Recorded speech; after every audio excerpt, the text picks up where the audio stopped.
Welcome to our 5 on 5. We're pleased to be joined by Dave Willis, a Soda Mountain Wilderness Council member, as well as Dr. Michael Parker, aquatic ecologist and the chair of the SOU Biology Department. Gentlemen, thanks for being here today. Thanks, Greg. Thanks for having us. All right, so Michael, let me start with you. We're talking about the proposal to expand the Cascade-Siskiyou National Monument. Just a little background for our viewers. Where exactly is it located and when was it created?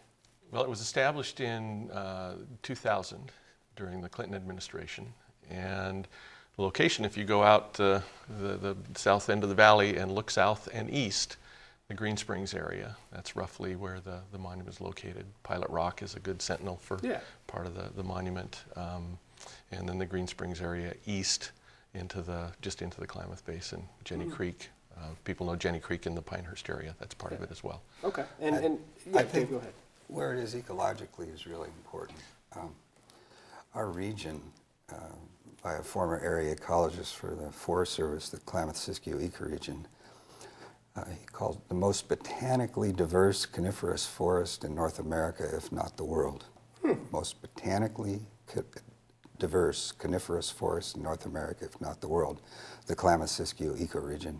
And if you look at an elevational map of our area, you see that area around Siskiyou Summit and then going to Pilot Rock and Soda Mountain, and in the general area, it's sort of the neck of an hourglass where things go from the Klamath-Siskiyou ecoregion out to kind of the rest of the West, really, but certainly the Cascade Range, which is why they call it the Cascade-Siskiyou National Monument, because of the connectivity.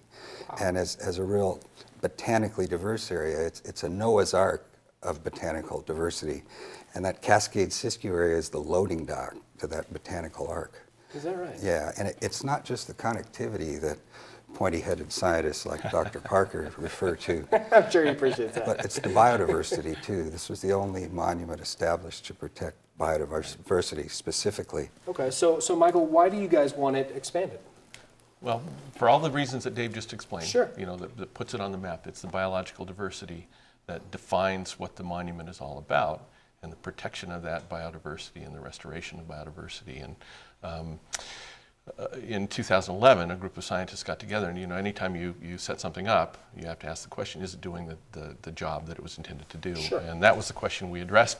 Are the current boundaries sufficient to protect the biological diversity, which is one of those objects of scientific interest in the proclamation language? And a variety of scientists from a variety of different backgrounds sat down and addressed that from different perspectives and asked that question very specifically.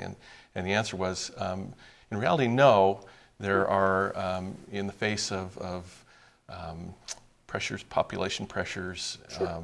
And ongoing climate change. In 2000, when it was proclaimed, the scientists were interested in climate change and concerned about how it might affect natural resources, but it wasn't in the proclamation language. And so that added a new layer for us to look at and ask the question, in this time of climate change, are those objects of scientific interest being protected by the current boundaries? And the answer was no. We need to expand from a scientific basis, both on an aerial extent, but also on an elevational extent, and that's sort of where we're going in a general sense. Okay, and so what is and we're almost out of time, what is the next step? Where do we go from here, Dave?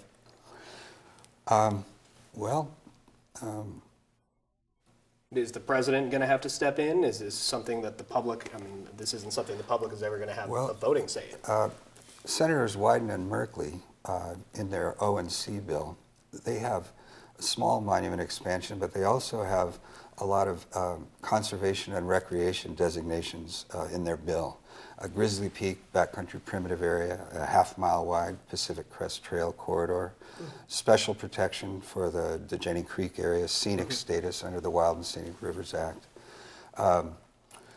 conservation emphasis areas, old growth forest heritage areas, all near the monument on BLM land. Okay. So they've proposed that for legislation. Whether or not Congress passes that bill remains to be seen.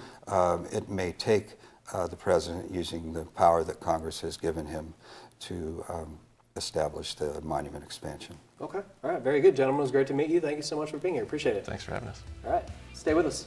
We'll be right back.